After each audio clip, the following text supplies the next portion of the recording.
Je, akili yako huwa haikai kimya? Mawazo mengi, wasiwasi na usingizi mbaya? Leo nitakwambia hadithi fupi lakini yenye somo kubwa ambalo linaweza kubadilisha maisha yako. Kulikuwa na kijana wa miaka 24 aliyeitwa Mike. Aliishi katika kijiji kidogo kilichozungukwa na milima, lakini alikuwa na tatizo moja kubwa. Akili yake haikuwa na amani. Mawazo yalikuwa yanakuja kila wakati, hayakuacha hata sekunde moja. Alikuwa akihuzunika kuhusu aliyopita na kuogopa sana yajayo.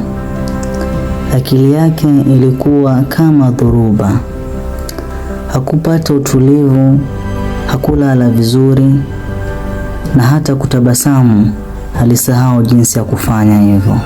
Siku moja, Mike alisikia kuhusu mzee mwenye hekima aliyeishi katika kijiji cha mbali kule milimani. Watu walisema mzee huyo alikuwa mwanasaikolojia maarufu zamani na aliwasaidia watu wengi kupata amani ya akili. Mike akapata matumaini, akaamua kusafiri kwenda kumtafuta.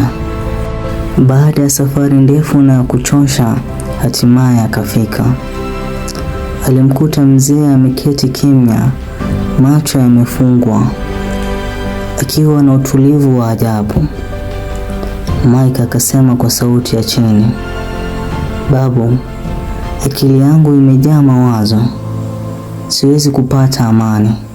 Tafadhali nisaidie." Mzee akafungua macho yake polepole, akatabasamu na kusema, "Kama unataka amani, njoo nami. Nitakupa kazi kidogo." Mzee akampa glasi, akaijaza maji mpaka juu kabisa. Akampa Mike na kusema, "Tembea kutoka hapa hadi mwisho wa kijiji, kisha urudi. Lakini kumbuka, usimwage hata tone moja la maji." Mike akaanza kutembea polepole sana. Macho yake yote yalikuwa kwenye glasi. Kila hatua ilikuwa ya tahadhari kubwa. Alipita karibu na watu, watoto wakicheza, mbwa wakibweka, lakini hakutazama chochote. Hakusikiza chochote. Akili yake yote ilikuwa kwenye maji. Hatimaye akarudi kwa mzee, akiwa hajamwaga hata tone moja. Mzee akamuuliza, "Umeona nini njiani?" Mike akasema, "Sikuona chochote.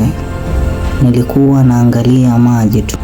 Mzee akatabasamu na kusema, "Sasa rudi tena. Lakini safari hii angalia kila kitu kinachokuzunguka."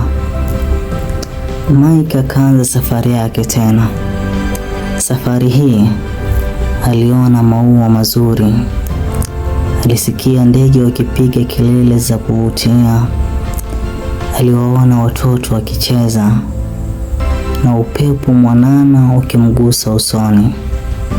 Kwa mara ya kwanza alihisi uzuri wa maisha.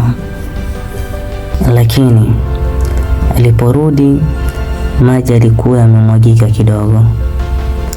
Mzee akamuuliza, "Na safari hii umeona nini?" Mike akasema, "Nimeona mambo mengi mazuri, lakini maji yalimwagika." Mzee akatabasamu kwa upole na kusema, "Hapo ndipo siri ya maisha ilipo. Ukizingatia sana hofu na mawazo yako, utakosa uzuri wa maisha.